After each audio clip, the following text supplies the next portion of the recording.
Welcome to Picks with the Professor, the show where a real statistics professor and his cousin gives you sports betting tips. I'm your host, Professor Sides. For the latest updates and information, you can find me on Twitter at Professor Sides. You can find my cousin Jared on Twitter at Cousin Jared. This college football episode covers all the games we didn't cover in episode 1 from week 9 of the 2022 season. In case you're new here, check out the webpage on the banner. That's www.pickswiththeprofessor.com/new. We'll give you a primer and an explanation of what we're doing here. Pause if need be. Otherwise, the goals for this show are to share key information about these games, give you some things to think on, and explain why certain plays are being made. We never recommend blindly tailing or fading any pick, but rather to hear the justifications and thought processes to make sure you're fully on board with us or against us before investing your hard-earned money. We will make a pick on every game, but you should take what you like and leave the rest. Remember that there are no locks in gambling, so what we provide are loves, likes, and leans. That is A, B, and C grade picks. And to indicate our confidence level with respect to scaling wagers, however, please understand that good and bad variance will occur. So as much as we'd like to say we'll be profitable each and every week, that is an impossible reality for any gambler. We said we would have our friend Jake on for our third episode. He has had some health issues with some family members, so he's unable to make it with us for this episode. So Cousin Jared, it's just me and you. But I was talking to him about it. I think he's going to maybe make a write-up for Patreon and kind of give out his picks that way. So I think he's still going to have some picks and some explanations. So viewer, if you're interested in what he has to say, that'll be coming on Patreon. And to be honest, who can go to the window and make their Mac bets every Saturday before they listen to what Jake has to say? This is true. We're definitely looking forward to that Patreon post for sure. We're going to have to figure something out, right? This is the last. There's no Mac games. I guess there's no Mac games this week, though. No, right? No Mac games at all? There's none. I don't think there's any. Or there's like one? There's like one. I guess we already covered it, right? Was the Toledo game? Yeah. There's not many. And there's Miami, Ohio game. So, I think those are the only ones. I think those are the two. I guess it's because they are a lot of them are off because they're playing Tuesday and Wednesday next week. So next week we get Maction. We're gonna have to figure out how to get Jake on earlier in the week or something. Yeah, in order to get those Mac thoughts out there since he's our Mac guru. But otherwise, before we get to today's show, some reminders: please hit that like button if you're on YouTube. Also, if you are yet, please consider subscribing or following. It's free, and if you turn on notifications, you won't miss any of the college basketball and maybe our college football content that this channel provides. Oh my gosh, college basketball! We're doing the scrimmages thing, aren't we? I think Jake was in the Discord today. Throwing down on Syracuse for losing in the second half to a D2 school, I guess. Yeah, throwing out the hot takes early in the season on the Discord for sure. Yeah, it's that college basketball stuff is coming, I guess. We'll have him on for all the college basketball goodies coming up shortly. We've also got that Patreon page. Already talked about that. Membership starts at just $3 per month. It gets you the play of the day, all those extra picks that we aren't able to make on show because of line movements. Already made, I think, 4 more picks based off of line movements that we kind of covered in episode 1. So we've got those alerts out there on Patreon, and then all sorts of other benefits you can get on there as well, depending on the price level that satisfies the extra benefits that you're looking for. If not, again, we love that you're here. Otherwise, we'll get right to it now. Lines courtesy. Bet online, sign up link in the show description, and current as of the time of this recording on Tuesday night. We have one Thursday game that we didn't cover in episode 1, Virginia Tech at NC State. NC State with the quarterback situation is not good, right? I mean, and it wasn't good to start with. And I think that's kind of, we talked about this one at some point previously, that we expected more from their offense and it wasn't really happening. And now losing, I believe he was like preseason player of the year in the conference or something like that. Preseason quarterback, something like that. First team, whatever. He was highly regarded and out for the season now is really going to hurt them. But Virginia Tech obviously hasn't been that impressive either. So, NC State is still a 13.5 point home favorite here. Sideline says this should be 12.6. Total in this game is 39.5. It's a low number, but I feel like we've talked about this before, right? Taking a bunch of points with the dog and the under kind of correlated here. I kind of think both of those are the right play. Are you able to get behind those as picks just to say, I know it's a low number, but nobody's going to score in this game. It's going to be ugly. Grab all the points, take the under, and let's rock and roll. Hope for some ugly football Thursday. Are you on board? 100%. Let's do that. All right. So I kind of feel like both of them are B grades. I don't really love either one of them personally. Do you have one that you Do you think we can give either one an A grade, or are they both B grades? Oh, no. Definitely no A grades to be had in this game. That is for sure. Like, maybe if the total got to, like, I feel better at 41 than I do 39.5. Like, maybe there, I still wouldn't give it an A, but, like, I would feel a little more confident in it. 44, maybe you get a B. It's never getting 44. But, yeah, this is going to be some ugly football for sure. Yeah, so we'll say double B grade there, taking the points of Virginia Tech plus 13.5 and under 39.5. And I'm kind of like you. I wonder if 14.5 would be an A grade with Virginia Tech, but I also can kind of see a game where NC State wins this like 21-3. So I don't know if 14.5 would do it for me either. I don't think it would, just because I have zero faith in Virginia Tech's offense. You're talking about the offense here that was able to keep North Carolina under a total of like 52 or something like that. 51.5.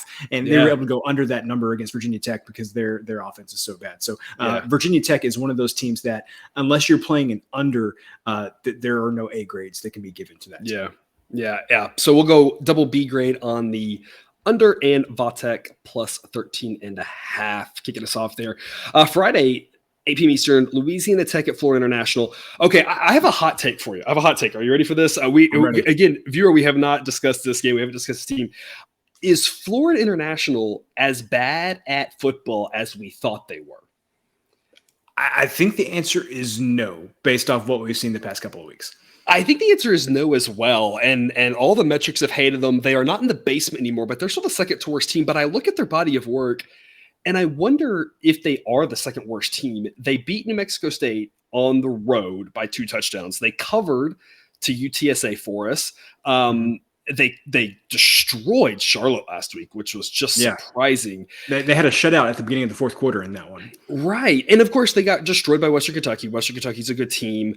They lost to UConn, but UConn's been playing hard. And the Texas State loss, like, as Texas State's shown signs of competency, like, that's not good. Don't get me wrong. But, like, it's at least a little bit more excusable than I think we thought early on. We thought, oh, my gosh. But I'm not sure they're terrible.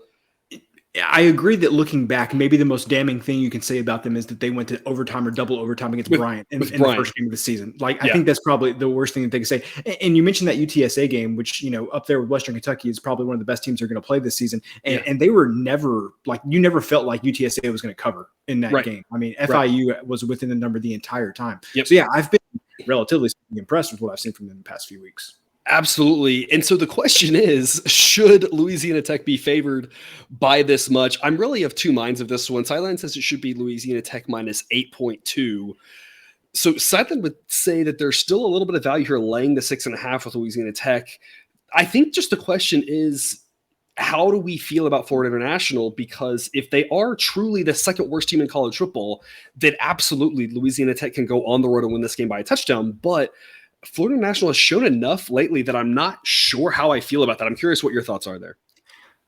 My initial thought was that I think this would be a B grade with La Tech, because I think that La Tech is going to score some points. I think there's going to be a lot of points in this game, and I don't necessarily know if the points are going to matter at the end. Like, I think that whoever wins this game is probably going to win by at least a touchdown, and I think La Tech wins, more than 52, 53% of those games. So I would still give it a B grade, but this is like I am officially on watch for Florida International here. Yes. Where this might be the last time that you fade them, unless you're getting a huge edge. This might be the last time that you fade them for a while. Right. I'm down with that. So we'll give Louisiana Tech a B grade at minus 6.5. I was thinking the same thing. It's either this week where I'm just not fading them, or they're on watch of if they win this game outright, then it's like, okay, now we've got to stop doing this, right? Because this team isn't as bad as we thought.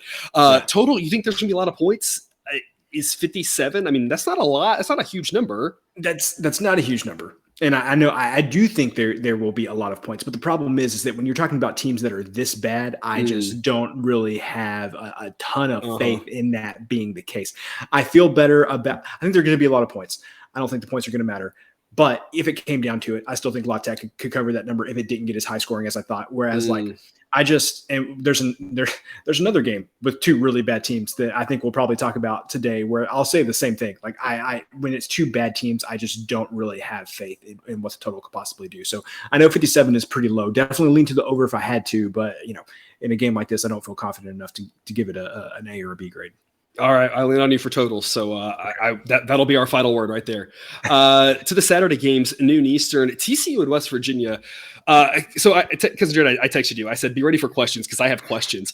Question. Okay. What do we make of West Virginia? Like, I think they are the most confusing team in the Big 12. I have no idea what to make of them.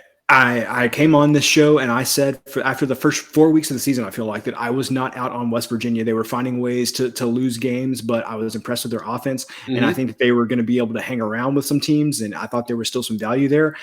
I like you, am also concerned after what I saw last weekend. And so this, man, I'll be honest with you. This might be the game that I have the least feel for. After what you've seen from TCU the past few weeks, you feel like you have a lot of confidence in them that they are going to play hard for 4 quarters and they're going to be able to, find a way to pull out a cover like they did against Kansas State. I know Kansas State was on their third quarterback last week, but, TCU was down in that game, and still ended up covering fairly handily. Mm-hmm. But playing in Morgantown, this feels like a game that West Virginia is in the entire time. This I get a similar vibe to what I get from when Baylor went there a couple of weeks ago. And I know Baylor had some injuries in that game. But, man, it's just I would definitely lean TCU, but I would not feel good about it. And I think this number's right at 7 right now. I think if the number is 6.5 or 7.5, I feel very different about it. And that seems silly, but yeah. You see a total like 69, and of course you think the closest number to that's 70, and you think 70 divided by 7 is 10, and you think, there's just going to be a lot of touchdowns. Yeah. Someone could easily win by a touchdown, and that hook on 7, whichever direction the hook goes, could really matter. And it's almost like the books know what they're doing. And let's just look at the Washington Cal game last week as an example. Sat at 7.5 all week. And we kept waiting and waiting, and sure enough, it's around 7. Yeah. A total of 69 here. I think, and I just have so many questions about West Virginia. What we saw last week, I expected that game against Tech to be an over. Again, we talked about a lot of these teams in the Big 12 now, just like I've said, just playing with their pants on fire, just go, 4th down aggressiveness, launch it quicker. I mean, old school Big 12 style. And then that happened. And, but also you compare to the week before that with West Virginia Baylor when there were a ton of points in that game. And I think TCU's offense is more consistent than Baylor's. Baylor's got the pieces, they got the quarterback, but I mean, they are so inconsistent with the way that they shoot themselves in the foot and the receivers are dropping balls. TCU doesn't do that. TCU offense, I feel pretty confident says better than Baylor's. And so I think about that game, and I think this game ought to be easily into the 70s, but then I see what happened last week, and I don't really know how to rectify that in my mind. And this is, again, why I'm going through this, because at the end of this, I think I don't want you to walk away with like, well, they said a bunch and didn't say anything. What I'm saying is I want you to come up. I want you to think, viewer, how do you feel about the game? If you think last week against Texas Tech says more about Tech and the improvement they're making, was a 1-week aberration, was a road trip, and not a little road trip because they're flying right, but from Morgantown to Lubbock is very difficult because you got to drive from wherever in Morgantown just to get to an airplane, out to Pittsburgh and flying out there and then out to the middle of nowhere, Lubbock. If you could just wipe that out and ignore that game, I think you got to love taking the 7, and I think you got to love taking the over here. I don't know if I can get there because West Virginia has had so many other weird games this season where they just haven't got it done. But I do have to say I would not be laying 7.5 with TCU for sure. Yeah. And I think my most favorite play on this would probably still be over. If you had to make one pick on this game, because Jordan, what would your one pick be? Oh, I would not. No, you wouldn't. You would say no. I wouldn't take this game. I think if I had to take one pick where the line is at right now, I think I would lay the 7 with TCU. You would lay the 7. Okay. Yeah. We will make that our official. And the other thing, Sideline says this should be TCU minus 9.8. So we can make that our official lean, TCU minus 7. If I'm going to pick TCU, though, I kind of do think that 6.5, like I said, that 6.5 to 7.5 really matters. If it gets to 6.5, are we comfortable with a B grade pick on that? Just because, like I said, I really think this game lands at 7. Yeah, I think I am because of what I've seen from TCU this season and how I feel like they're going to play all 4 quarters. And I've seen plenty of times they're not going to give up. If they get down, I think they're going to keep going. So I would feel good making it a B grade at 6.5. Okay, so 6.5 would be a B grade. Otherwise, we're just going to say lean TCU, but we don't really love it. We don't want to be too invested in it. And the total 69, like I said, I would lean over. Is there a number that you would go over at? I mean, it's probably like a 66 or something lower than that? Yeah. It would be lower than that. No. Okay. All right. The other Big 12 game here for us, noon Eastern, Oklahoma at Iowa State. Kind of some similar questions. What do you make of Oklahoma? They kind of had their get-right game against Kansas, but that's also Kansas without Daniels. Baylor made Kansas look foolish too for the first half. Then Baylor stopped paying attention and Kansas got back in it. But I mean, you kind of saw a continuation of what Oklahoma did to Kansas in that first half of what Baylor did to Kansas. So I'm not really buying much into that. I still think this Oklahoma team has a lot of problems. Iowa State is a team that can frustrate you. We see them frustrate teams every year. We saw them frustrate Kansas and play, again, maybe one of the weirdest Big 12 games of the season against Kansas already this season. They played a 10-9 game against Kansas State. They could have easily beaten Texas in Austin. Oklahoma's a 1-point favorite here. Sideline says this should be a pick 'em. I kind of think Iowa State's more likely to win this game than anything else, just because I still have no faith in Oklahoma. I think there's a quick reaction to what Oklahoma did to Kansas, and Gabriel's back, blah, blah, blah. They had problems even when Gabriel was in this game. I think this is Iowa State's – I mean, they need to start winning some games to make a bowl. I think this is a good chance for them to win a game. Total's 56. Cousin Jared, what kind of thoughts do you have on this one?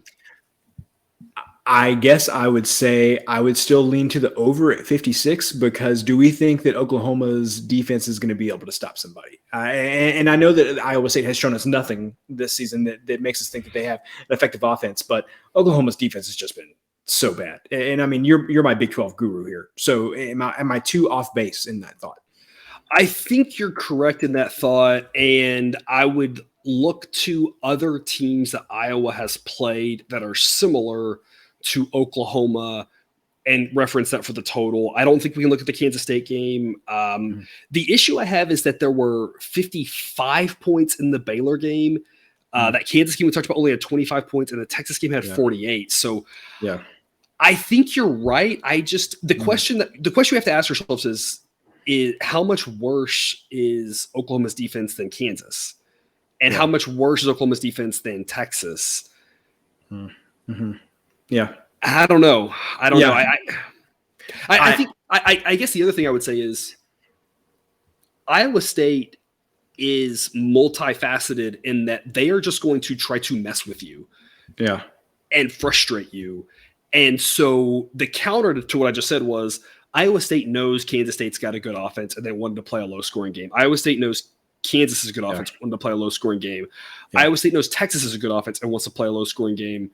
Yeah. What do they want to do against Oklahoma? Because they know Oklahoma has a good offense, but they also know Oklahoma has a bad defense.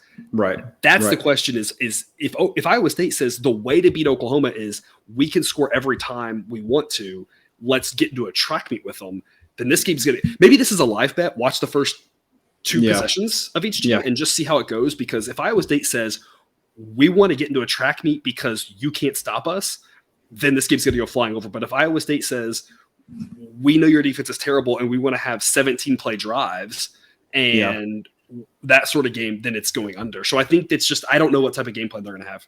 Yeah. Well, and the way that you phrase it there would make me think, okay, they're going to make Oklahoma play with their left hand, which would be, playing a low scoring game. So, okay. Yeah. So you've talked me out of the over there. I don't know. I would defer to your judgment here. If you think that Iowa State is the right side, then I'm good giving that a C grade. I think Iowa State's the right side. The question I think I have here is, and this is a question for you, which you can answer, and then viewer, obviously you can come up yourself. How little faith do we have in Oklahoma? How much of that Kansas game was a mirage, and how much are we going to say Oklahoma still has serious problems?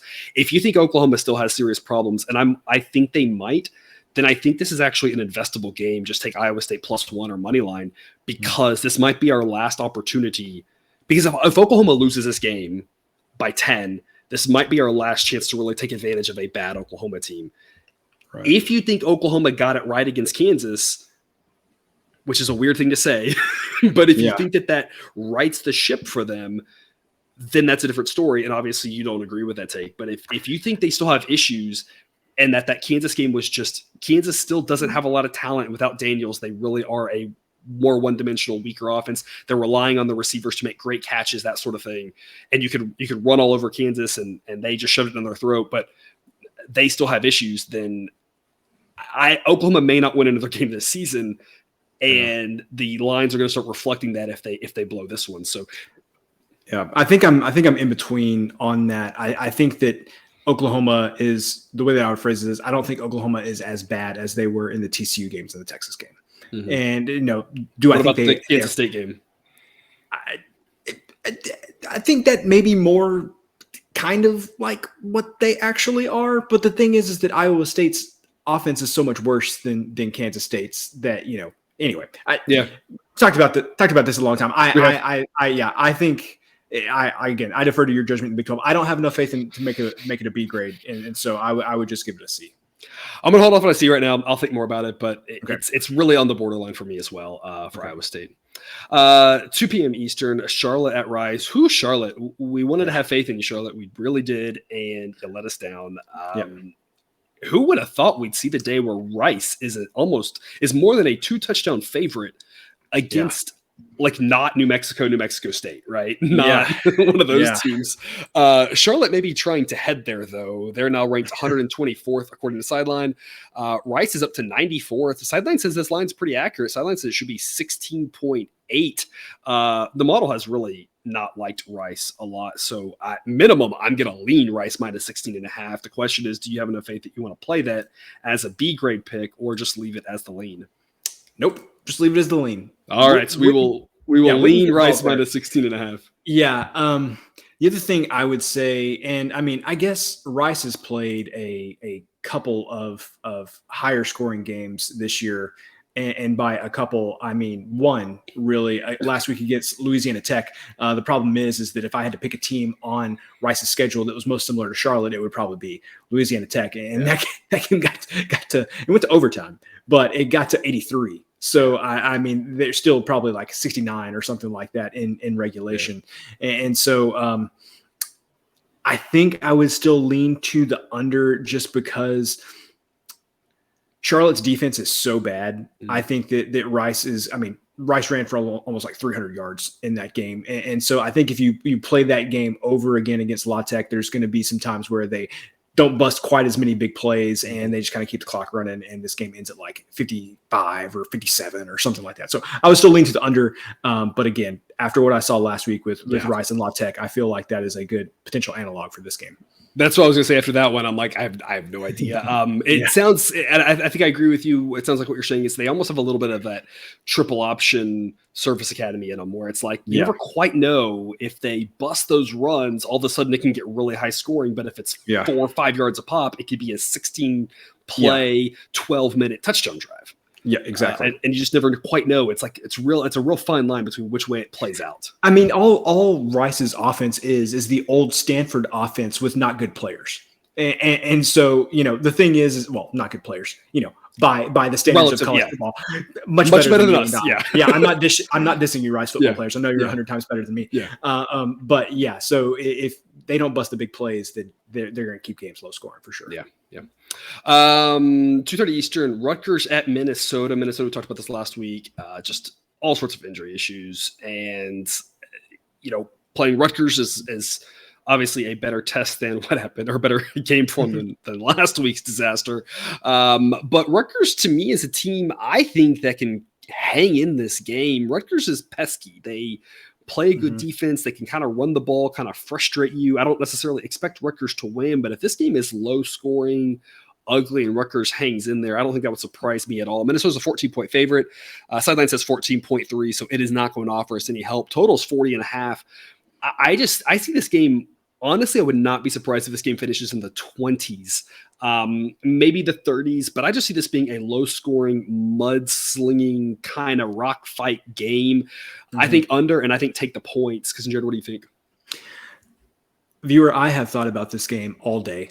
And I mean, I don't know what to make of this. I have thought about this game all day, and I can't decide which I like better. If I like the 14 points with Rutgers, or if I like the under. I think they are both investable plays there. I mean, when you have a total this low, taking the 14 points seems like a very smart play. And additionally, when you go to the professor's volatility rankings, Rutgers. I haven't even made those public. I think that you're the only person who can access those. Okay, well, there you go. So I'm talking about something you don't have access to. This is great for the show, but it's a beta version, I would say. And by these metrics, Rutgers is one of the least volatile teams in the country. You kind of know what you're getting with Rutgers every single week, and Minnesota is the exact opposite. You don't know what you're getting, and by every week, I mean you've got like the first 4 games of the season for Minnesota, and then you've got the rest of the season for Minnesota. So I am all aboard on giving this double B grades on getting the 14 points with Rutgers and going under 40.5. Would really like 41 as opposed to 40.5.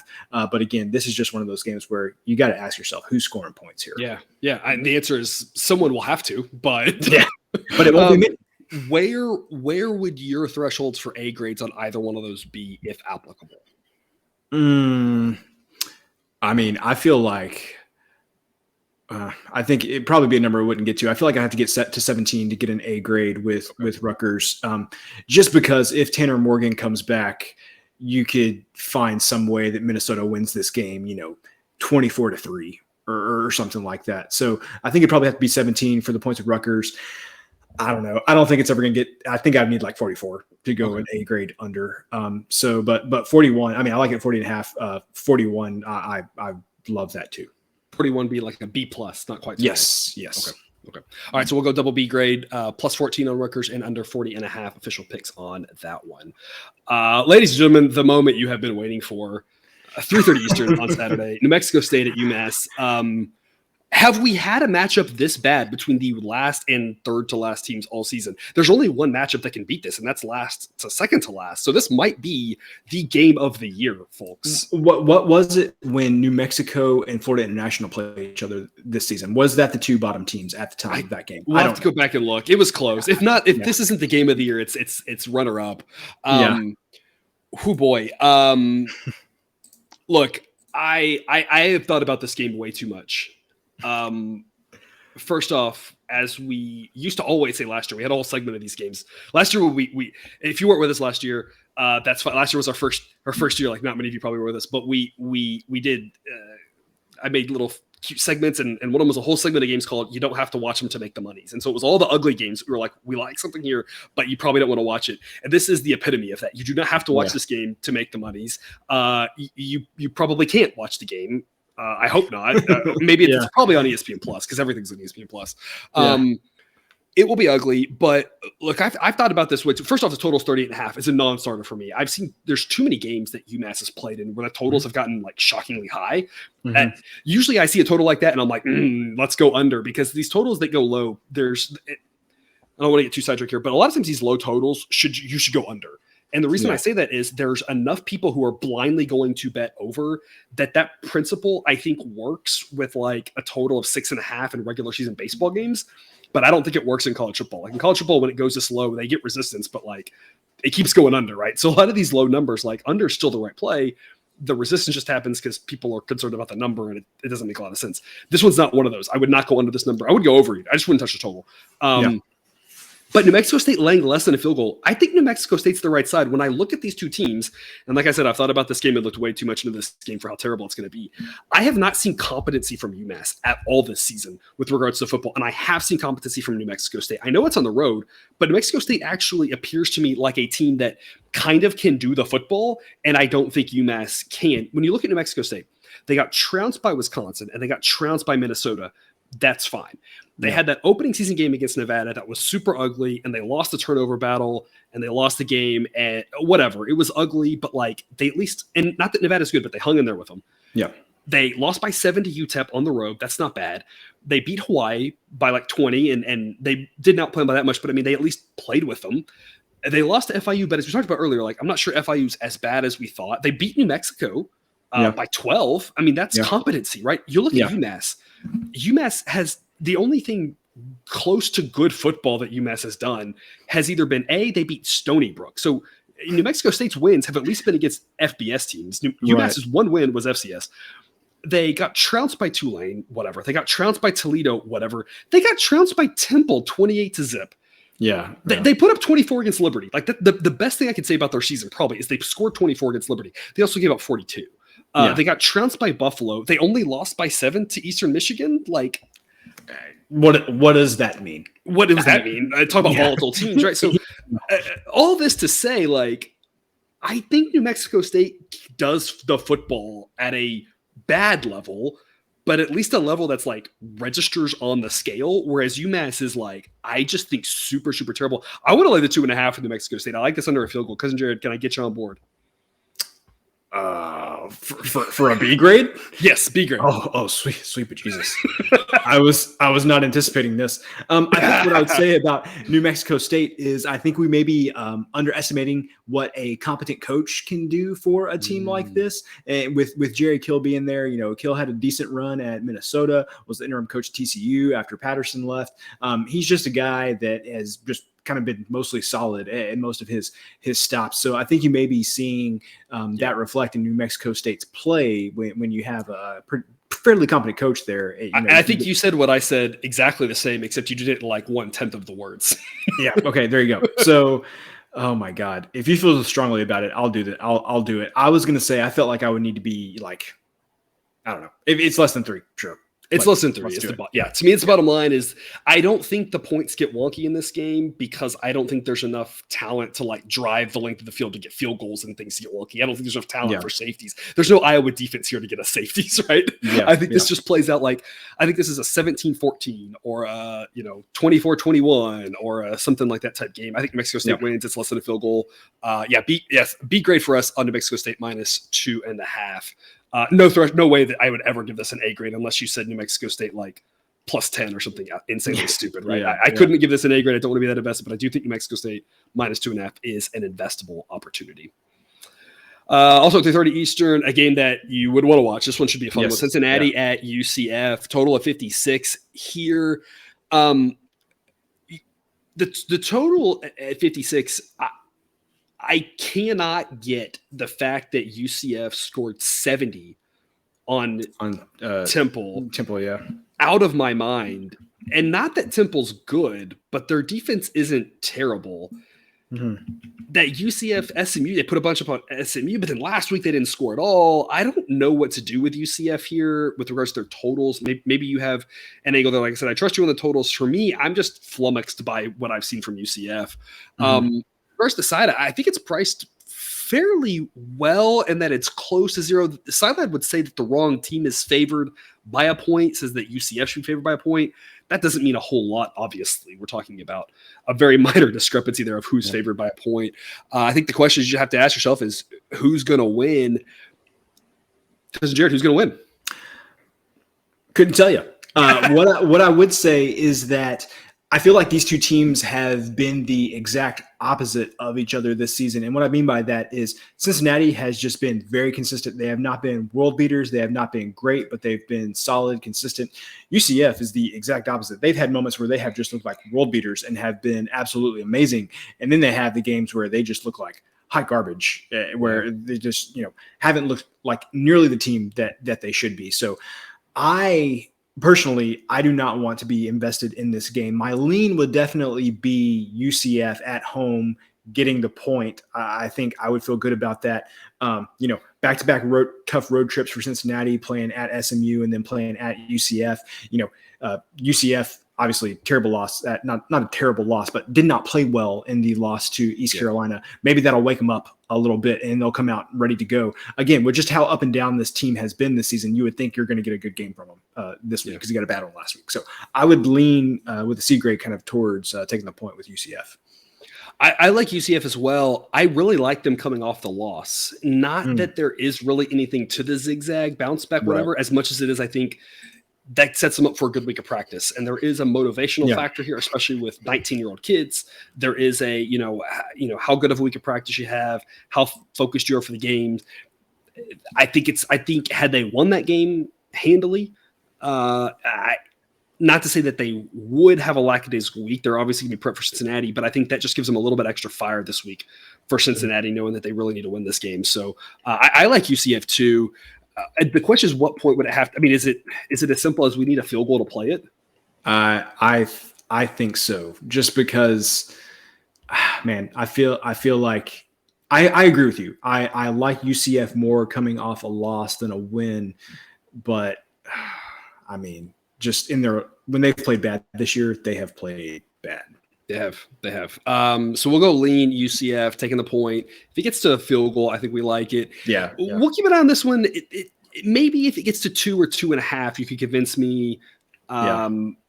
Cincinnati kicked like 1,800 field goals last week. So if there's a bunch of field goals, somebody can easily win by 1 or 2. So maybe if you get Cincinnati -2, -2.5, maybe you could talk us into UCF plus the points there. We'll kind of just keep an eye on this. Or maybe even if it got to like UCF, like +110 on the money line. I was going to say, that might be something I'd be interested in.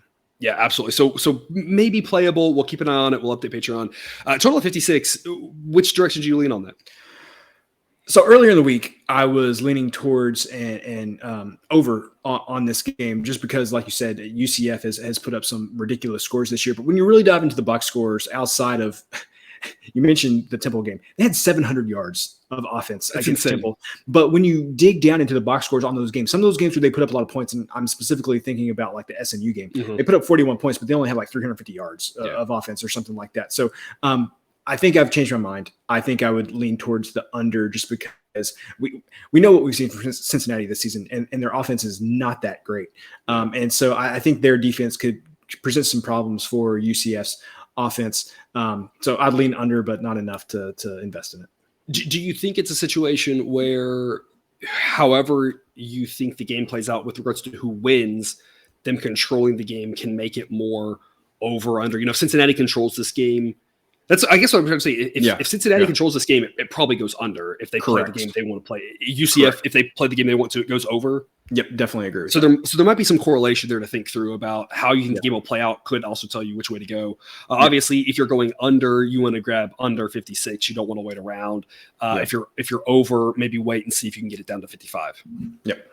All right. 3:30 Eastern, Florida at Georgia. Neutral site game there in Jacksonville. Georgia's a pretty big favorite here. 22.5 points. Sideline says 22.7. So the model's not going to help us out any on this one. Total's 56.5. Look, I've been down on Florida all season. I kind of think that this is a low scoring, take the points type game. This is the game they're going to get up for, the game that they're going to throw everything they have at to try to hang in there, ugly this game up, keep it close, keep it low scoring. Obviously the question is, can they do that? They've been so inconsistent, but that's obviously, this has to be their Super Bowl at this point. Knowing they're probably heading for a, mediocre 6-6, 7-5 type season. This feels like they're the game they want to show up and make some noise in, right? You would think that would be the case. The problem is that I just have no faith in the Florida offense because that Georgia's defense is, even if it's not quite as good as it was last year, is still good enough to kind of make Florida play a game that they don't want to play. And I think they're going to make Anthony Richardson pass in this game, and I have no faith in him being able to do so based on what we've seen so far this season. But I do like the under in this game because I could definitely – this could be like you could convince me this is going to be 41-10 for Georgia, or maybe it could be like 31-14 or something like that. I just see so many different ways that this goes under 56. So I am definitely on board with giving that a B grade. I was going to say A grade. Let's look at Florida's schedule here, right? Florida LSU had 80 points in it, but we saw last week LSU apparently is just like all of a sudden has an offense gone bonkers. Yeah, I don't even. That's just a whole who knows, right? Which let's wait for. Is it next week? I think where we're going to get Alabama and LSU. I've got takes on that game, so just be prepared whenever that game's coming up. I've got takes on that one. But you look at Florida Missouri. That came at 41 points. You look at Florida Utah had 55. Florida Kentucky had 42. I feel like Georgia is more comparable to Missouri, Kentucky, Utah than LSU, and obviously they're not comparable to any of them but I'm just saying they don't play like LSU does for the most part. Right. LSU also kind of lacks a little bit of a defense. Even Tennessee, Florida played Tennessee, and that game had 71 points in it. Tennessee played Alabama, and that game had like 1,000 points in it. So I kind of feel like with the way Georgia plays, I feel like anything under 55.5, to me, I feel pretty confident in. Yeah. Okay. So let's go. I will. This is what I'll say. I'll let you talk me into an A grade here. Okay. So we'll give this under an A grade. There is another game where you might be eyeing the under. We're going to talk about in a little bit, and I will not let you talk me into an A grade on that one. All right. Deal. Before we move off this game, though, I've been down on Florida.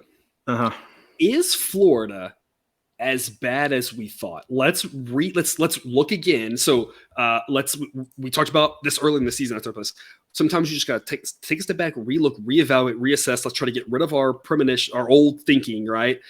And reassess based off what we know. Is Florida as bad at football as we thought? They lost at Tennessee by 5. They lost to Kentucky by 10. The loss to LSU by 10 after last week now looks a whole lot better. If Florida is not, I'm not saying they're good, but if they're decent, they can lose this game by 17 or 21 or 20 or 14. 22 and a half feels like enough. Florida hasn't lost a game this bad all season. Their biggest loss was 10. And yes, LSU and Kentucky are better, but also Tennessee's better, and they only lost that one by 5.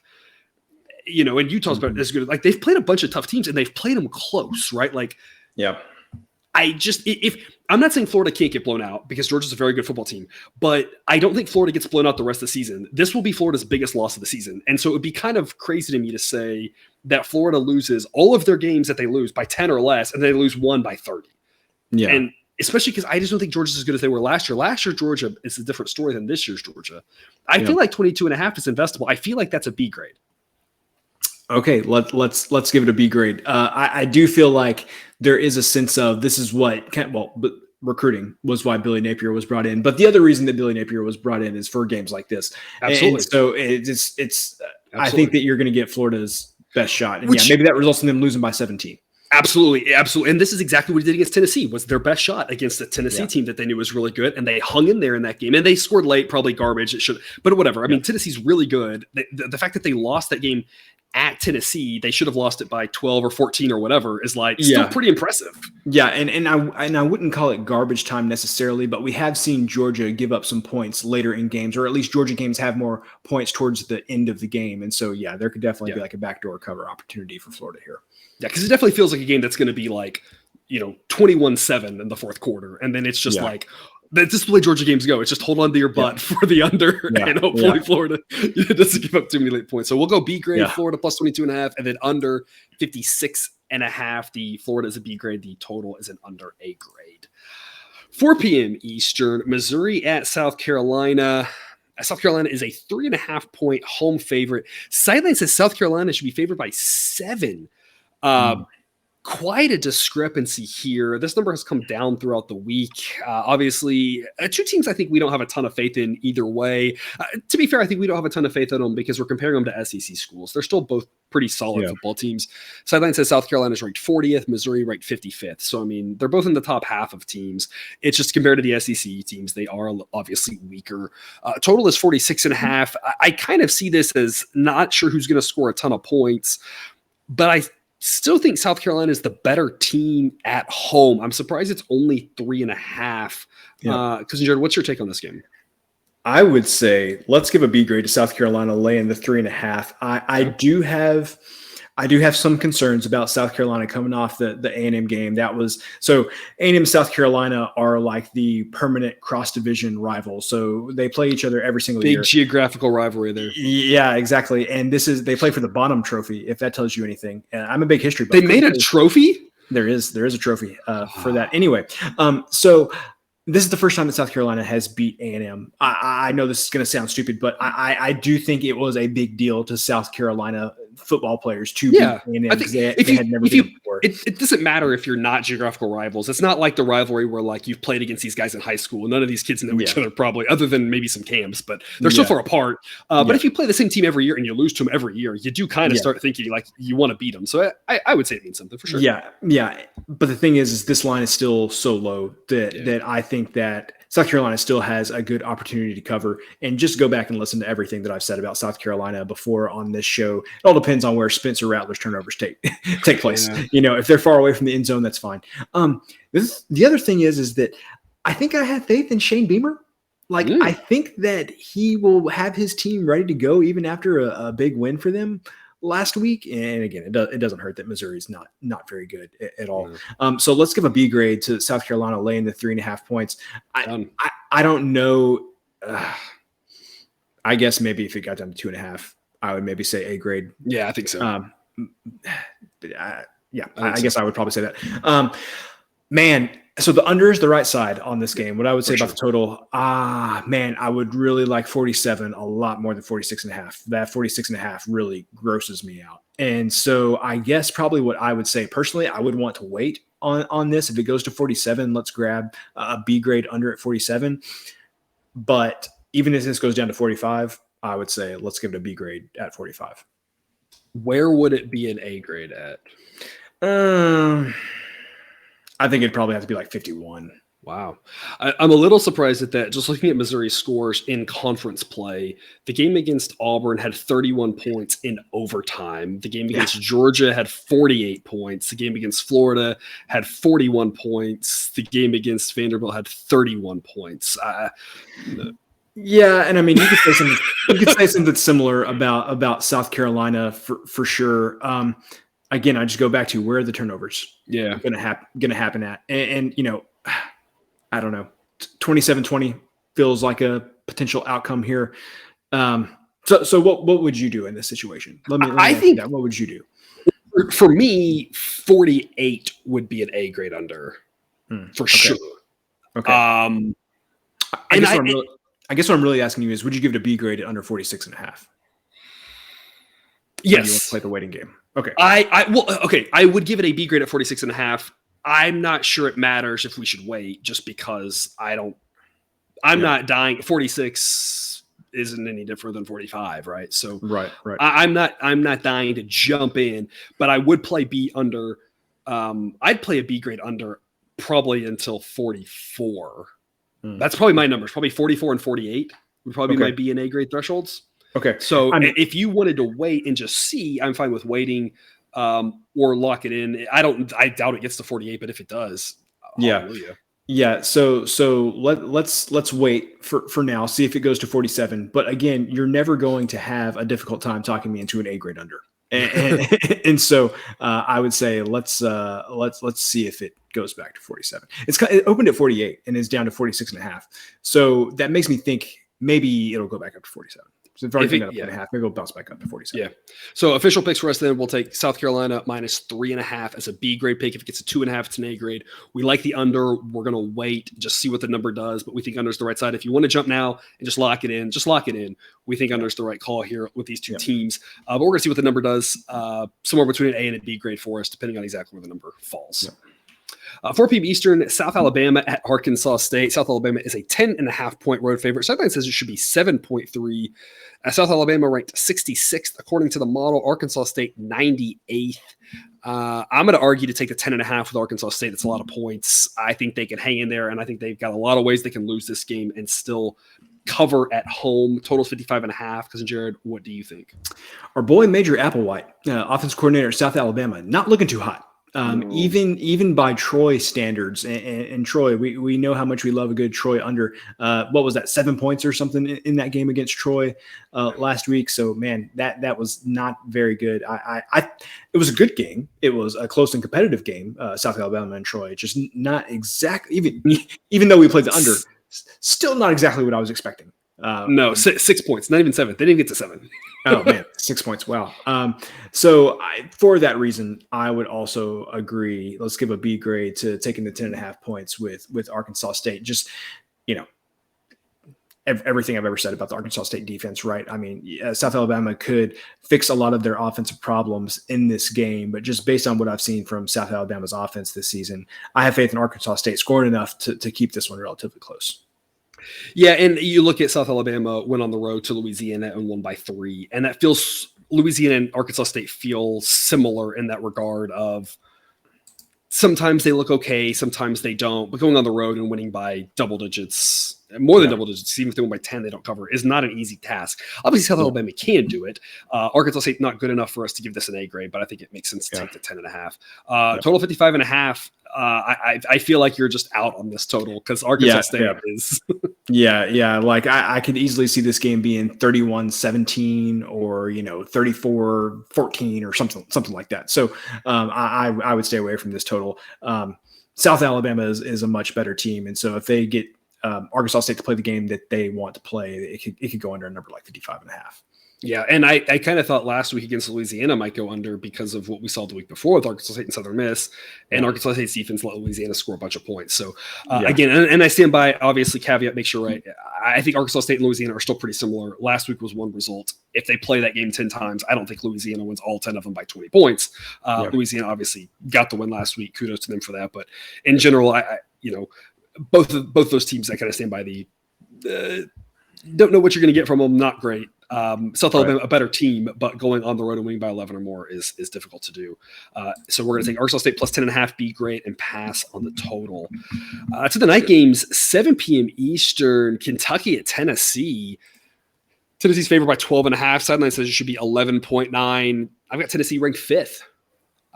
Kentucky ranked 19th. This should be an interesting ball game. Totals 63.5. Jared, what is your take on this one? Man, my take on this game, I feel like I've been very upfront with how I feel about Kentucky this season, where I think they have a good defense. Offense is very underrated, but offense is not very good. Defense is underrated and good. Offense is not very good. Overrated is the term I meant to use there. If there is any team that can ugly up a game with Tennessee, I think it is Kentucky. I think they are, and I'm not going to say built to beat Tennessee. That's not what I mean at all. But I think they are built to ugly up this game. You could tell me that Chris Rodriguez has 38 carries in this game, and I would 100% believe you, because I think Kentucky. You could say 48, and I'd be like, sure, whatever. Yeah, they'd figure out a way. I don't know how, but they'd figure it out. Because I think they just want to. They're going to want to bleed this clock and bleed this clock and bleed this clock. I know that Tennessee played Tennessee Martin last week and had 56 points in the first half or whatever it was. Basically a bye week. I get that. Kentucky had an actual bye week and has been practicing nothing except defending Tennessee's offense the past 2 weeks. I know that total with Tennessee and Alabama got way up there, but the thing is that Kentucky's defense might be a little worse than Alabama's defense, maybe a little bit worse. If Kentucky scores in this game, it is going to take them so much longer to score than it took Alabama to score. I think they're going to be. It's less about the defensive comparison to Alabama. It's the offensive comparison. It's that Alabama. Half the time when they were scoring was a quick slant and the guy runs for 70 yards. That sort of thing. And there was just the scoring was happening so fast, whereas Kentucky's not going to want to do that, nor are they going to be able to do that. That's not how they're built. To go anyway. I definitely agree with that. And so,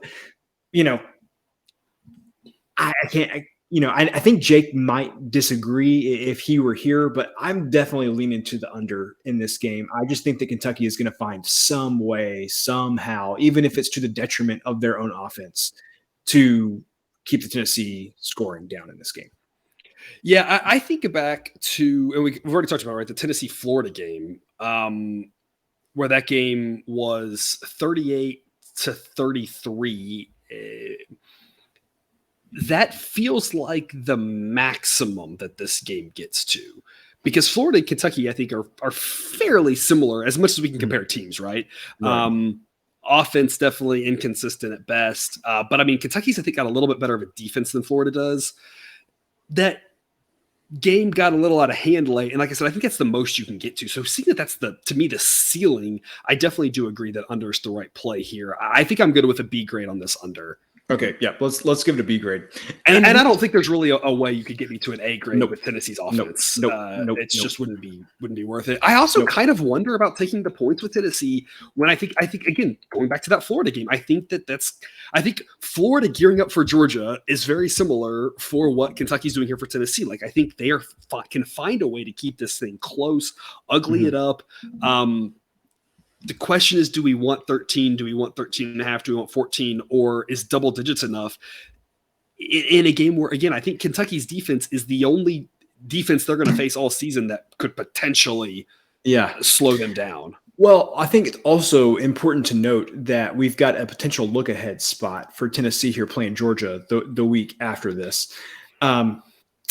I don't think they would be looking past Kentucky, especially with how Kentucky has played against them in the recent past. And, I know that's been one of the sore spots for Tennessee is not only, losing to Florida for so many years, but the past few years not being able to beat Kentucky. What I would say about that is that I feel like Florida, Anthony Richardson, God, don't get me started on Will Levis. I still don't understand all the hype. Anthony Richardson is so much more dynamic. And they're very different quarterbacks. And Florida was able to come back and score late in that game to get kind of like a backdoor cover. But without that score, they still lose by 12, and that would cover this number. Maybe. I just if when Kentucky gets down 14 points or something in this game, I just don't know. Yeah. I just don't know. They're just trying to make it not a blowout at that point. Yeah. I just don't know if they're going to be able to come back. So you might be able to talk me into 13 and a half for a B grade. I want 14, but you might be able to talk me into 13 and a half. Okay, so we'll say officially a lean on Kentucky taking the points. Just too many points in a rivalry game with a defense that's going to, I think, give Tennessee some problems as much as any defense can. That offense is fantastic. I think still Tennessee wins. I just think there's a lot of ways they can, again, win and not cover this. We'll say 13 and a half or 14. We'll see if this number gets there. We will discuss a B grade pick. Otherwise, again, just a C grade pick for us on Kentucky. And we'll go B grade under 63 and a half. A fairly key number there, 62, 63, as much as key numbers can exist up at that point. So we're on the right side of that under some of those numbers. 7 p.m. Eastern, Colorado State at Boise State. Colorado State is a 27 and a half point underdog. I don't know what to say about this game. Colorado State's terrible. Boise State is respectable. Just ho-hum. Sideline says 24.2. I want 28. Would I play 27 and a half? I honestly don't know. For right now, I'm not jumping to play 27 and a half. If it gets to 28, for me, 28's a B grade. It's not at 28 right now, so I'm just not rushing. If it gets a Saturday afternoon and it's still 27 and a half, I'll think more about playing 27 and a half. It's not a terrible play because 27 can happen, but when you see a total like 42 and a half and the spread of 27 and a half, your brain starts doing the math and you start thinking like, this is probably one of those like 35-7 games. Like that's kind of what we're saying. And if you said that, I'd be like, that sounds about right. So I want that 28. So I would lean Colorado State. It's just too many points. I've seen Boise State too many times in the last 10 years now. It seems like be good, be solid, and have these types of games where they should destroy someone and they don't. I said it at UTEP. I never expected them to lose to UTEP. Holy cow. Also, that didn't feel like forever ago.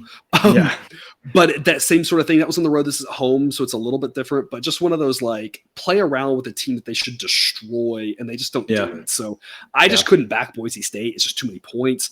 But I'm not jumping to play Colorado State. Like I said, unless it gets 28. For me, that's my B grade threshold. Total is 42 and a half. I feel like under's the play, but gosh, it's just a low number. I think it's too low. We're only 2 weeks removed from a Jake Haynerless Fresno State team having a total of 60 points in that game. Boise State beat Fresno 40-20. We got 48 points in San Diego State in Boise. Never would have thought that game would have gotten to 48 points. I just New Mexico, that game got to 45 points. I feel like New Mexico's not a bad analog for Colorado State here. I think we've just got too many examples of Boise games this season where I would need something more like 45. I was thinking 45 at least, or 48 to feel, or 47 even to feel better about this. Yeah. So I think we'll pass on the total. Cousin Jared, you agree with me on the C grade play on Colorado State? Yes. All right. Anything else to add other than don't watch this game? Do not watch this game. And again, I would be hesitant to play the under 42 and a half here. Yeah. Yeah. All right, 7:30 Eastern, Michigan State at Michigan. Michigan's a 21.5-point favorite. I've got them ranked 4th. Michigan State I've got ranked 45th, which I don't know. Sure. I mean, it's tough. It's we talk about some of these SEC teams, right? Like Michigan State is absolutely a disappointment based off what they were last year. They're a disappointment compared to some of the really good Big Ten teams. They're clearly not terrible. We saw them, beating Wisconsin, right? So they're not terrible, but they're not good. Right. This one's an interesting matchup. I feel like there's years past where you could convince me that this is going to be an under game, but is Michigan State going to be able to stop Michigan is the question. This was the game I was referencing when I said you were not going to be able to talk me into an A plate on the total here, because I love a good Michigan under more than anybody else. But the two teams that does not apply to is Ohio State and Michigan State, because I do believe that Michigan will score as many points as humanly possible in this game. And I don't think Michigan State can stop them. Ohio State could maybe stop them. I don't think Michigan State can. No. And so people, I would tell you might be tempted to play under 55 again. I wouldn't. I would almost every other scenario. I'd play the over more than I play the under. Yeah, and in almost every scenario, I would tell you to play an under Michigan 55, but I would not tell you to do that in this game. Could I talk you into an over 55? I don't think so. No. I don't think so. And that goes back to me more about Michigan State. Like, what are we going to get from Michigan State in this game? I have no idea. Yeah, and it makes the question difficult to know how to pick a side too. On the one hand, I think 21.5 points is a lot of points. Michigan State has to know that they cannot get into a track meet with Michigan. They have to know that if they try to go fast, they're going to get a lot of quick 3 and outs. Their defense is going to be on the field and be exhausted. They have to try to get long, slow scores. I don't think they can do that. But if they have any success slowing this game down, 21.5 is a lot of points. Yeah. If it was 21, especially if it's 20, I feel totally fine laying the points. But the hook maybe hasn't worked. Maybe I shouldn't worry about the hook. Yeah. Maybe I should say Michigan's going to beat them down, and the hook doesn't matter. And I'm overthinking it. What's your take on that? If I had to pick a side, I would lay the 21.5 with Michigan. Let's do that. Let's go lean 21.5, laying the 21.5 with Michigan. Okay. Would we play Michigan? Sideline says 20.7, so it says it's pretty well priced. Would we make that a B grade at 21 or 20.5 or 20? Like, what number would we actually want to play? Because I'm like you. I kind of just think this is I probably just gonna be a beatdown. I just can't see Michigan State moving the ball, and I can't really see. I can't see them stopping Michigan. They're I would make it a B grade at 20. I would lay 20 points with a B grade. Yeah. Okay. Well, officially say 20. If it gets to 20.5, I'll text you. Okay. I'll see if I can get you there. Okay. All right. So we'll just officially lean Michigan on that. No play on the total. 8 p.m. Eastern. Pittsburgh and North Carolina. North Carolina's a 3-point home favorite. I feel like I've done fairly well with North Carolina. My hypothesis with them has mostly just been if you're laying a number less than a touchdown, lay it. If you're taking a number more than a touchdown, take it, because they just play ping pong back and forth games. I think it's failed once. You saw it again with the Duke game. Virginia Tech is the one time it failed. Virginia Tech, but I kind of think the same thing here. I think this is going to be a high-scoring, back-and-forth game. It's less than a touchdown, so I would have laid the 3 with North Carolina. I think that they're the home team. They win, and I just think it's nothing but touchdowns. I think this game probably finishes 42-35. And I don't know who wins 42-35, but I think that it's more likely that North Carolina wins 42-35 being the home team. And so I think let's lay the 3 with North Carolina. And I would say go over 65. I just think there's going to be a lot of points. I think we talked about this with the Louisville game here. I think this Louisville Pitt game last week, I think it's just I think it's messing with everyone's brain. But I think North Carolina drags team into overs, except for Virginia Tech, and Pittsburgh is no Virginia Tech. I think North Carolina and over are my directions for this game. And see, the thing is that Pat Narduzzi wants Pittsburgh to be Virginia Tech, but he just hasn't completely sapped all of the offense out of the team as of yet. Let's go double B grades here. I'm good with laying the 3 points with North Carolina, and I think over 65 is probably a pretty smart play as well. Any A grade possibilities for any numbers that you'd be looking for? I would probably say, I think you could talk me into 62. 62. For an A grade over. What about, I was thinking 63 maybe, just because of the possibility of 35-28 would at least push us. Yeah. Let's split the difference. 62 Let's go 62 and a half. All right, that way if it is 35-28, then we win. Yeah. It probably won't get there, so it's probably a wasted 30 seconds of airtime, but we'll go over B grade 65. If it gets down to 62 and a half, that would be an A grade on the over, and we'll go B grade laying the 3 with North Carolina. 9 p.m. Eastern, Middle Tennessee at UTEP. Sideline says that Middle Tennessee should be favored by 2.5. UTEP is favored by 1.5. There are some questions about how much that matters. It matters more these days with more games finishing at 1 and 2 than in years past, partially because kickers apparently got worse, I guess, and now struggle making extra points. Field goal safeties, weird late game going for 2 shenanigans. So the 1 and 2s matter more than they used to. I'm not sure how much they matter overall, but Sideline ranks Middle Tennessee 105th, UTEP 117th. Total is 52. Viewer, we say that because Jared and I don't talk about the games, we did actually talk about this one beforehand. I feel a little bit at a disadvantage. And that is a good glimpse into our lives of all of the games that we could have talked about before we talked about this show. one. We talked about Middle Tennessee State and UTEP. Yeah, I don't even know. I don't even want to address that. What I do want to say, I feel like I'm a little bit of a disadvantage because we talked about that, and you're over here. I feel like doing all your research for your ammunition. I have no ammunition to come back on. So if you have your ammunition as to why you don't want to take the 1.5 with Middle Tennessee, let's hear it. I just think that Middle Tennessee State's defense is so bad that they can make anybody look competent. I have no faith in them. And this is one of those things where I just feel like I've identified the one bad spot on the field. And UTEP is not good. I'm not trying to sit here and tell you that they are, but I think UTEP can get enough stops to come out ahead in this game. Whereas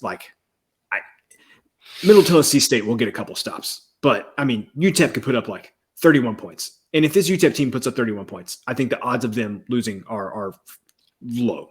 All right, here's my counter to that. Okay. Middle Tennessee State has played 7 games this year. The worst team they've played was Tennessee State. They won 49-6. The second worst team they played was Colorado State, who they beat. Yes. The other 5 teams they have played are all actually kind of good. James Madison, Miami, UTSA, UAB, Western Kentucky. I think we're a little bit misreading Middle Tennessee State. That's 5 pretty good opponents. I'll forgive you for putting Miami in that list. But they won that game. There you go. Then the next worst team they played, they won. Yeah. But Miami's better than UTEP. I don't think you can argue that one. Yeah. No, they definitely are. That's the thing is I definitely hear what you're saying. I think that Middle Tennessee State is getting a little. I mean, they played a really tough schedule, and I think that I think there might be a really good chance to back Middle Tennessee. Now, again, Sideline isn't that high on them. I've got them ranked 105th, but you look at the last 5 games. I think we should maybe consider getting back on the Blue Raiders train. Here's why: UTEP, Louisiana Tech, Charlotte, Florida Atlantic, Florida International. They got a chance to win all 5 of those games. They should at least win 3 of them and get to bowl eligibility. Yeah, it's a weaker schedule on the stretch. They played a really tough schedule so far. I think they can go on the road and get the win here at UTEP. Okay, so I don't know if I have been swayed completely, but we will let Sideline be the tiebreaker, and so we will go with Middle Tennessee State as the lean. All right, so we'll go with Middle Tennessee State as the lean. I'm going to work on you all week, trying to text you and get that to a B grade. I really think we should jump on the Blue Raider bandwagon. I think the schedule has just been unfriendly to them, and I think that it's misleading when you play all the good teams up front. Yeah. Okay. Taking care of business against the bad teams. I'll make you a deal then. All right. We can. So you want this to be a B play? Yes. That's what I'm hearing. Okay. Yep. Let's make it on the money line. Okay. As opposed to taking the 1.5. So what I'm seeing right now is plus 110. So let's make this a B grade on the money line at plus 110. All right. I like it. Get a little plus odds. The plus 1 hopefully doesn't matter, and we'll take the plus 110 on Middle Tennessee State. Money line is a B grade pick. Total of 52. Wouldn't play the under. Because again, I just mentioned that I think Middle Tennessee State's defense is really bad, and you look at like when UTEP played La Tech, that game had 72 points. When they played Charlotte, that game had 76 points. Would we go over? I'm not sure Middle Tennessee State's played a game under 52 all season. No, they have not. I think if I can do quick math in my no, the first game of the season went to 51. But yeah, I mean, yeah. I would say, God. 52 is kind of a key number there. I mean, I feel like over 52 is a pretty solid play. Yeah. UTEP got drugged down with lower scoring games against New Mexico and New Mexico State. I feel like that kind of happens with them. Yeah. Let me check where this line opened. So this line opened at 53.5 and just came down to 52 today. Sure. Let's go B grade over 52. All right, we'll go B grade over 52. And we'll go plus 110 on the money line on Middle Tennessee State, also a B grade. 10:30 Eastern, San Diego State at Fresno State. Fresno State getting it done for us last week. Kind of figuring out life without Hainer. He's coming back at some point. I keep assuming it's not going to be this week. It just seems they keep saying week to week. At some point he'll bounce back. It'll be a pleasant surprise. But they're looking respectable without him. Kind of figuring out how to make that offense without him. Still a team, as we talked about, with a lot of talent. I think I mentioned this last week. The schedule setting up for them well to finish out strong. They obviously just blew some winnable games early on when they were trying to figure all that stuff out. But should be able to take care of a San Diego State team that Sideline has ranked 103rd.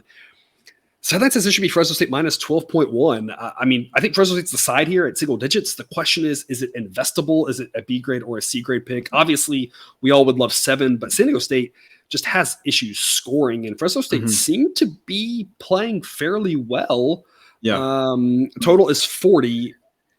My first thought was under, but I looked into these, and with Fresno State, how many points they put up last week. I just can't. If anybody's going to solve the San Diego State defense, I think it's probably them. I think I would be more excited about laying 8.5 than I would be about going under 40 personally. What's your take? I completely agree. I think this is a well-priced total. I don't think there's any good way to go over or under on that total. Yeah, let's lay the 8.5 points. I think that Jeff Tedford is a good enough offensive mind. We saw it throughout his career as a coach, in college, that he can get his offenses going. Like you said, it takes a couple of weeks losing a player like Hainer, but I have faith in them getting enough going. And I also have faith in the Fresno State defense to not let San Diego State score that many points. Which shouldn't be that hard to do. Yeah. So I could easily see this game being like 28-10 or something like that. So I'm good with giving a B grade to laying 8.5 points with Fresno. Yep, that's where I was at 2. B grade, laying 8.5 with Fresno. 7 A grade. Yeah. It started at 7.5. It's gone up to 8.5. I don't see it going back down. But again, we've seen some weirder line movements the last week or two. So if it goes into 7, that would be an A grade for us. But otherwise, I still think it's investable. I would play it as a B play, probably up to about 10. Once you get above 10, it's a little bit less exciting for me. Yeah. So B grade pick, Fresno State minus 8.5. And I just complete pass on the total. Honestly, as crazy as it is, I would probably actually lean over, but I don't think I want to play an over in a San Diego State game. Nope. do not do that. Disregard what you just heard, people. Do not do that. But I wouldn't play under 40 either. So just a complete pass for us in the total. Yeah. 10:30 Eastern, Stanford at UCLA, total of 64.5 on this one. Stanford seemed like a team that's really kind of played whatever game you want to play. If you're better than them. Arizona State last week, questionable if they were better than them. That was kind of a weird game. But if you can control the game against Stanford, UCLA should be able to control this game. That should make it a fast-paced game. A fast-paced game favors UCLA. I like that it's under 17. I like laying the 16.5 with UCLA. I kind of think over as well. It's a large number, but the UCLA Oregon game got over, and that was with a ton of field goals. And I don't think Stanford's going to hold UCLA to field goals in this one. We've seen Stanford play hard all 60 minutes and go for scores at the end. Maybe that affects how you feel about laying the 16.5 with UCLA, knowing that backdoor's there. But I feel like you either have to really like laying the 16.5 with UCLA or the over, if not both, because I think your only counter to the over not hitting is UCLA is going to run away. Then you like UCLA. The only counter to not liking UCLA is Stanford's going to play for the back door. Then you like the over more, right? It's kind of like you might like both, but I think you have to like one or the other. So Yeah. I've set you up. Which one do you like more? I think I like the over 64.5 more. This feels like a game that, I don't know. This is probably on FS1. I should really know which channel these games are on if I'm going to mention that. But it's either on FS1 or it's on ESPN2. And it's about 12:30 Central Time. And there's nobody left in the stands. And Stanford punches in and scores a touchdown with 2 minutes and 20 seconds left for this game to go over. That's how I see this game playing out. And so, yeah, I think I would give a B grade to the over 64.5. ESPN. ESPN. Wow, Yeah. This is on big ESPN. Man, Yeah.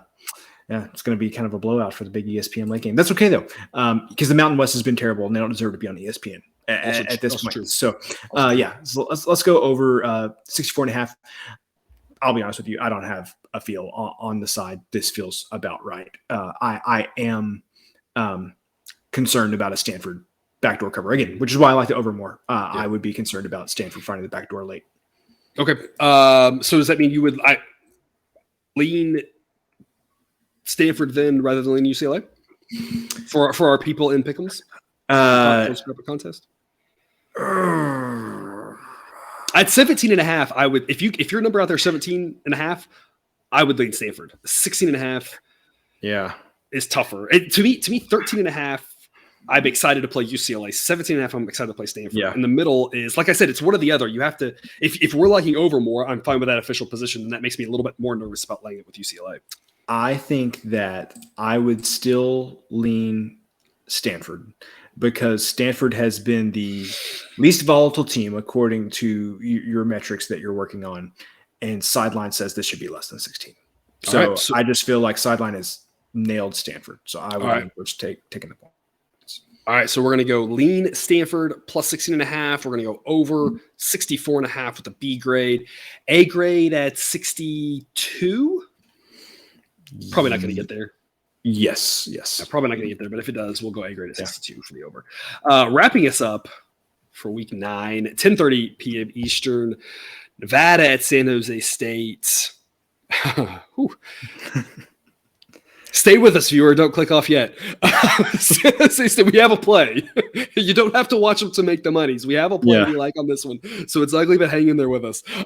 San Jose State ranked 86th, Nevada 125th. Nevada, we talked about, just continues to look worse and worse. Yeah. I don't know how they're ranked 125th. That feels high. And I can't, it sounds like the stupidest statement, but it does. I mean, they just look terrible. San Jose State, coming off of a canceled game because of a player death. I don't know how there's no way to talk about it. Obviously, our condolences to family and friends in that situation. How that's going to affect them, I have no earthly idea. That's obviously tragic. There's really nothing more to say about that. They're obviously going to go out and try to play a football game and have fun. And as someone who's experienced tragedy recently, you go out there and you do what you love as a distraction. So who knows how that's going to play out? They should be able to whoop Nevada. It shouldn't be close. Can they win by more than 24.5? That seems like a lot of points, especially in a game with a total of 43.5. I don't know where the points are going to come from. Nevada's defense has been okay.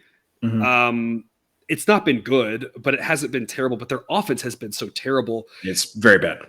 It feels like 43.5 is too many points. I kind of like the under. If you like the under, you kind of like taking the points because they're correlated. We talked about that a lot in this episode.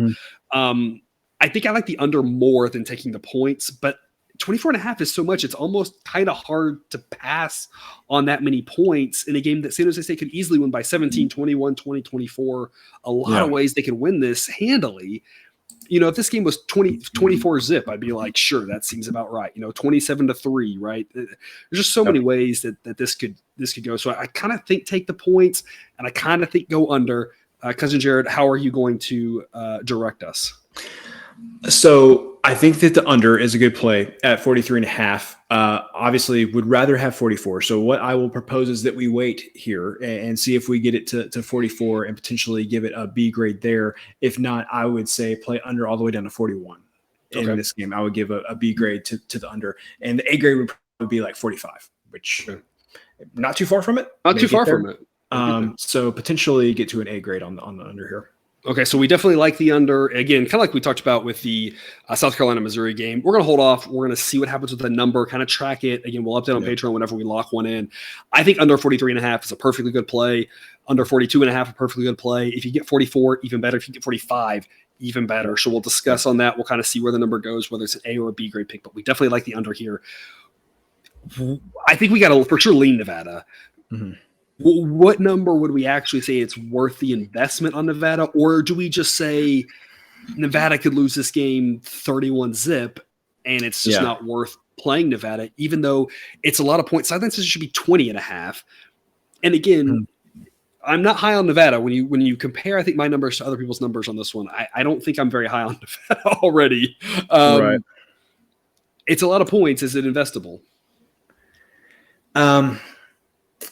Yeah, let's give it a B grade, because if I go look at Nevada's schedule, I mean, Iowa beat them by 27 and Air Force beat them by 28, and I don't think San Jose State is as good as either of those teams. So that's Air Force at their best. Air Force at their worst could lose to anybody. So, but I would say let's give this a B grade. I think that this game can stay low scoring enough for them to stay within this number. That's where I was too. I hate doing it. I hate it because Nevada's so bad, but 24.5 just seems like too many points. Getting the hook there on a quasi key number, as key as they can be out there, right? So we'll go B grade pick on Nevada 24.5. And again, we like the under. If you want to lock it in now, just lock it in now. If not, see where the number goes. For sure, we want to make sure it's at least above 41 before we, if it starts dropping. But we will update Patreon on that as well. Yep. All righty, that is all the games for Week 9. Cousin Jared, any parting words from you? Let's have another week as good as our last one. Last week was fantastic. If we can even half replicate that every week going forward, I would be thrilled. Yes, I agree. All right. Well, thanks for tuning in to another episode of Picks the Professor. Don't forget to subscribe so you can ensure all the sports betting content we've run on this channel is dropped right into your feed. We'll see you again later in the week with World Series content. Otherwise, we'll see you for college football until next week. But until then, as always, best of luck. And remember, you can eat your betting money, but please don't bet your eating money.